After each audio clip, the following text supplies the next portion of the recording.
Hello and welcome to the Women Fantasy Authors YouTube channel. I'm Janet Hinker, your host, and my guest today is Susan Ruff. Hi, Susan. Hi. Glad you could be here today. Now, I'm going to start out by sharing that you are in a writing duo with your husband, and I'm wondering how your collaboration works.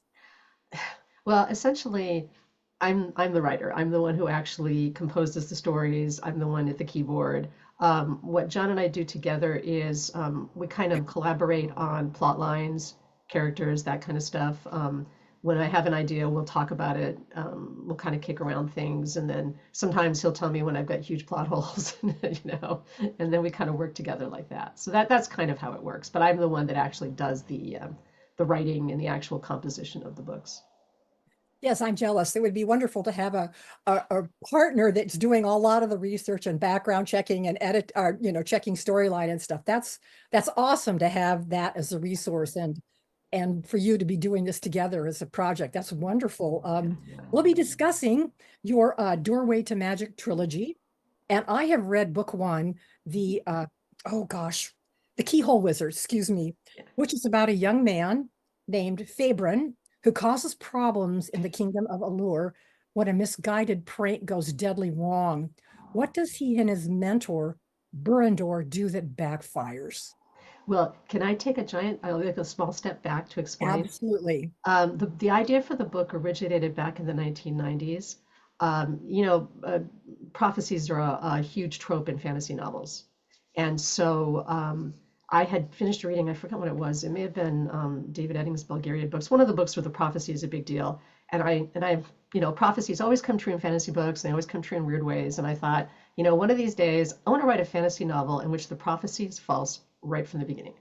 And so that's what Faber and Baradner do. They essentially invent this false prophecy. They use magic to make it look real, stick it in all the books, and then wait for someone to find it. Yeah, it was a nice twist. I wasn't expecting it, you know. Of course, you talk about it in your tagline, but still it's like, wow, this is really interesting. Now, he is a Castian, which is half human and half Castian. Um, so what does it mean that he's mixed blood, and what does that mean to his status in that world? Well, Kazians are they're kind of a different species. They're sentient like humans. They kind of look like humans, but they're not exactly humans. It is a fantasy story. Um, and actually, that was one of John's contributions to the book. When I originally started writing it, Fabian was full Kazdian, and then John said, it's more interesting if you make him half, right? And I'd always been fascinated by the character of Spock in original Star Trek, where Yes. he's half Vulcan, half human, and doesn't really feel like he's part of either group. And so that's a little bit of Favorite. He's if Kazdians are smaller than humans, they're scrawnier than humans, and they're magical. They're magical by nature. And so he never really feels quite that he's either human or Kazdian, and he's different from both groups. So that's kind of where it is. But he does have both kinds of magic. There's two kinds of magic in the world, and he gets the human magic from his human half and the Kazdian from his Kazdian half. Right. I'm glad that you brought up the Spock characters. That really makes I can really see that from reading the book. It makes a lot of sense. And it also some of his awkwardness in navigating the human world, why it's difficult at times for him to do that, which is very similar to what happened with Spock and other characters like that. Yeah. Now, he is you said he has access to two different kinds of magic, both human and Castian. And what we see him doing in the book is drawing magic through a keyhole. So he's siphoning a smaller amount of magic through something called the door. So can you explain what the door is and how the regular mages use it and why it's so dangerous? So the door is the way that the human wizards get their power. It's kind of it's part physical, part metaphorical, part imaginary. They essentially have to put their fingertips on the side of this door and draw it open to bring magic into the world. But it's very dangerous. One of the things about creating a fantasy universe is you want to make sure that there's a balance on the magic system. And so in this case, it's very dangerous to the user if you open this door. If it slams on you, really bad things happen. So Fabrin's apprentice to this guy Bradner, the one that helps him create the fake prophecy, and Bradner figures out this kind of way to get power through the door that's not as dangerous. He opens a keyhole in the door, and then a little bit of power comes out. It's not enough to do anything real, but it's still magic. And so that's what Fabrin has learned. So so he's using something, a piece of something, and he's really not supposed to be using that magic, is he? I mean, he's not trained. He's not trained like the main mages in the story. Of his nature, there's some background that doesn't that comes out in the later books in the trilogy, that there were some catastrophic events that happened 400 years ago in the story, and there's been this kind of divide between Kasdian magicians and human wizards ever since then. And so Okay. because Fabrin is half Kasdian, because he can use Kasdian magic, they won't let him train at the wizard. The Conjural is what the wizards organization. They won't let him train at the Conjural. So Bradner says, "Hey, I'll take you on as my apprentice, and I'll teach you magic." But the only thing he can teach him is his keyhole magic. So Yeah. that's how Fabrin ends up doing that. Yeah. And as we find as we read through the story, he uses it very cleverly and to great effect. Very, yeah. Um, Now, I want to introduce another character, Darlene. Uh-huh. How does she get involved with Fabrin? Well, as I said, Who is magic. she? Yeah, who is she exactly? And then how does she get involved with him? She is actually the daughter of one of the most powerful women in the kingdom. Her mother is a grandma, or she's a master wizard. She's high up in the church, and she's also lady of the court. But she is a perfectionist, and Darlene can never live up to her standards.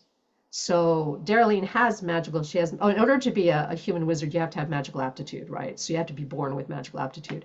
Darlene is born with tremendous magical aptitude. Both her Mhm. mother and father were powerful wizards, and but when she gets to the conjural to learn how to use magic, she's trying to impress her mother. So she opens the door too wide before she can handle it, and it slams on her. So once it Okay. slams on her, she can never use magic again safely. So instead, her mother gets her a job in the archives, and it's kind of like, oh yeah, you're a failed wizard here, little girl. This is for you to do. And Yeah. so Darlene happens to be the one that discovers the false prophecy that Faber and Bradner have created. So she's the one who brings it to light to the world and makes a big deal out of it. Yeah.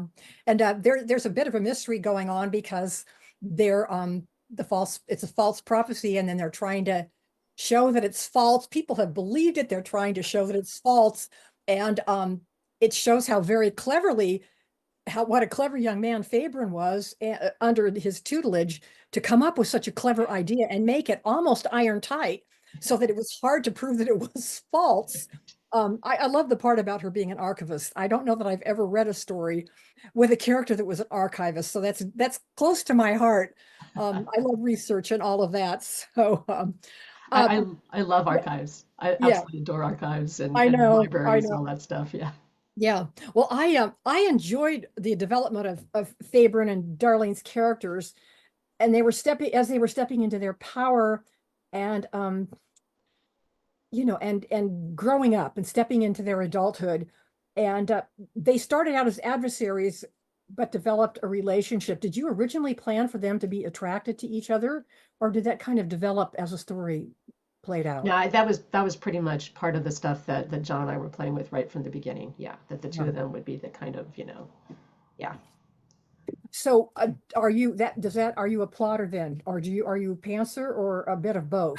I'm a plantster, whatever it is. Yeah, in between. Yeah, yeah, I know where the story, in order to start a story, I have to know where it's going. But the tale definitely grows in the telling. When I first started writing this, Fabian was sitting under the porch, hiding under the porch, and yeah. I really didn't know much beyond that. He couldn't use magic because there was somebody outside with a device that could catch it, but and so the universe kind of grew. And originally the universe was just the kind of the false prophecy story. And then as Right, we developed the universe, it grew into something much more. right, right. Yeah, that leads really nicely into my next question because it's a very, very deeply explained universe with lots of different areas of power in the kingdom. So there's an impressive amount of world building and it includes a very detailed structure of power and leadership. So what are the main groups and how are they interacting, like the king and the wizards and the the people that marshal the town? What are the main groups there in the kingdom? There are five factions in the kingdom. Each faction kind of has its power base. There's the crown. It's the five C's, right? They all start with C. There's Hey, the crown, the court, which is the aristocracy, the church, the conjural, which is the wizards, and then the commoners. And each one has something that they bring to the table. And when you have a meeting, you tend to have a meeting of the leaders of all five of them to decide things. It's not just the king decides everything. and did you base the kingdom on historical research in any way? Does it reflect something that you saw in history? Not specifically. I mean, I love history. I used to take history classes as electives in college. If you gave me a vacation on a beach with a pristine, cabana there and nobody there, I would go into town to the museum. So, I love history. I've been doing history all my life. I did not, John and I did not specifically base anything in the Keyhole Wizard on. You couldn't say it's like, France in the 1300s or whatever, Right. but certainly there is you know, kind of general history there. Yeah, it felt kind of like it had, if I don't know if medieval is the right word, but it kind of had that flavor of that time period and the king and Yeah. oh, there's another character. Is it Montaine? I didn't, is that so he was actually came forward as a very important character in the story. So tell me a little bit about who Montaine is. He's a commoner. He's a commoner who wants to be king, basically. He's kind of the king's right-hand man, but he's kind of like a paladin, right? He's very lawful, always does the right thing. He will not take the throne unless he's entitled to it. Then as things ensue and everything starts going to pieces, he's kind of the guy that everything falls on.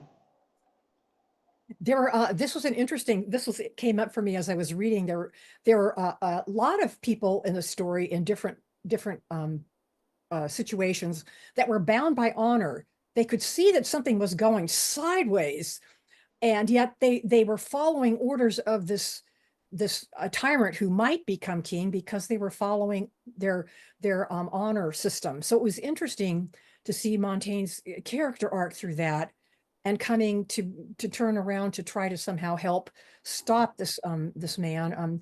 Tell us a little bit about this guy that comes up and pretends to be the false to be the false prophet or the false king False king, yeah, because yeah. he kind of comes out of the woodwork as a bad guy. Yeah, well, the problem when you create a false prophecy is that somebody can come along who actually claims to meet its terms, right? And so suddenly this guy shows up and says, "Yeah, I meet the terms of the prophecy," and he's not a good guy. Yeah, He's got yeah. his own problems. Well, an opportunist comes out of the woodwork Yeah, and yeah, yeah. yeah. So this is one of three books. It's a trilogy. And one of the things I liked about it is that the story arc is complete in book one. And then but you can tell when you get to the end, they've solved one problem, but there's still obviously a lot of conflict within the kingdom. So it's a full in and of itself. And then you're going to launch into a new set of problems in book two and book three, I assume. Yeah. Because the kingdom still, even though they've kind of solved the bad guy problem, things are still in an uproar, would you say?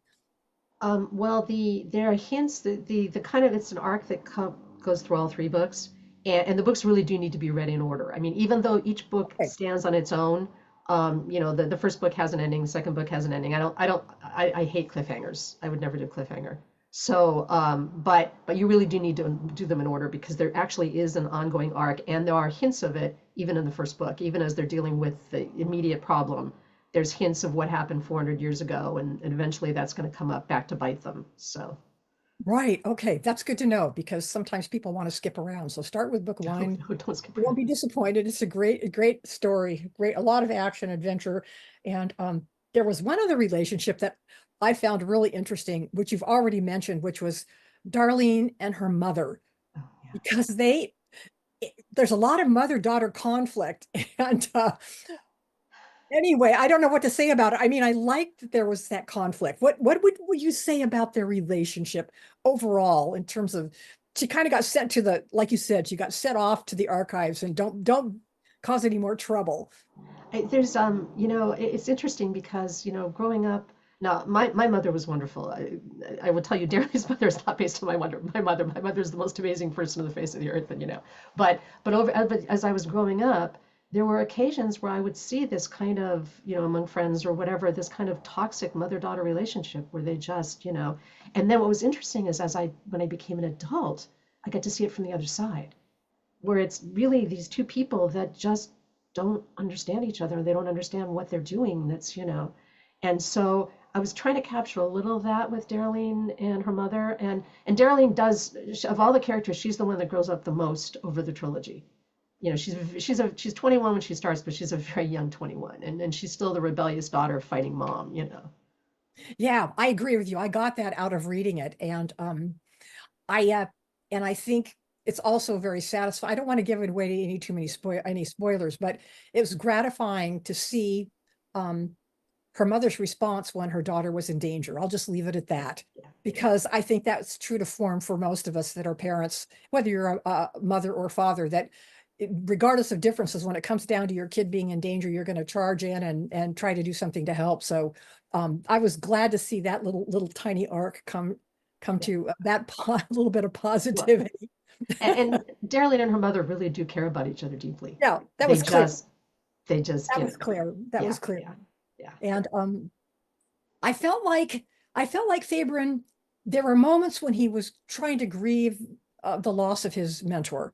And I feel like he still has a lot more grieving to do. I'll be interested to to read the next books to see, but it feels like there's a piece in his character that still he needs to explore that and develop that some more because it was such a huge loss.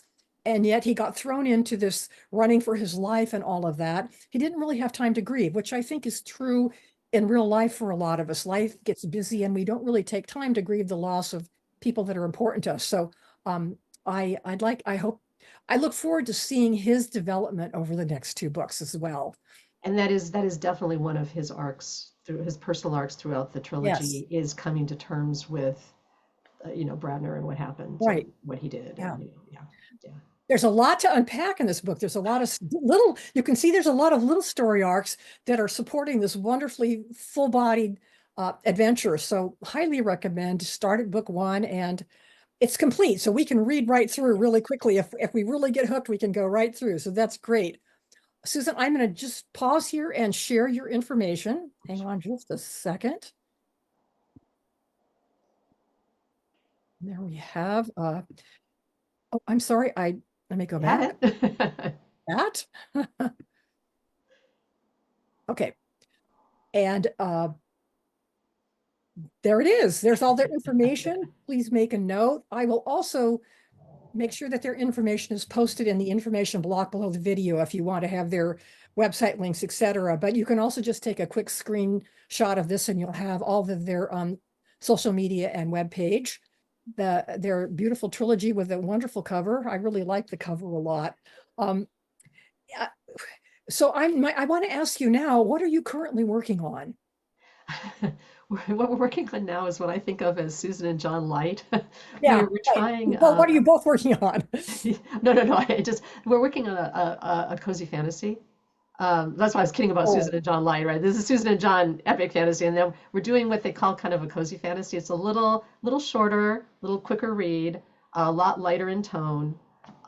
If you've heard of the book Legends and Lattes, yeah, of there's this course, kind of of, course. yeah, there's Yes. this kind of a subgenre in fantasy right now that's kind of going a little lighter. It's still high fantasy. I mean, it's still an invented universe. It's still our own, but it's not quite such world-shattering stuff. It's a little bit more fun, a little bit more humor. I mean, there's some humor in the Keyhole Wizard too, but it kind of gets overshadowed by by all the stuff that's going on. But yeah, this one that's our newest. So we're hoping to have it out by the end of the year. That's our Good, goal. good, Yeah, yeah, excellent.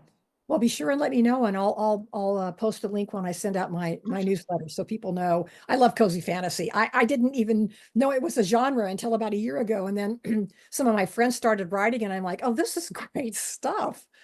I love Yeah, it because we need it. We need a little break from all so sometimes high fantasy can be just so incredibly intense.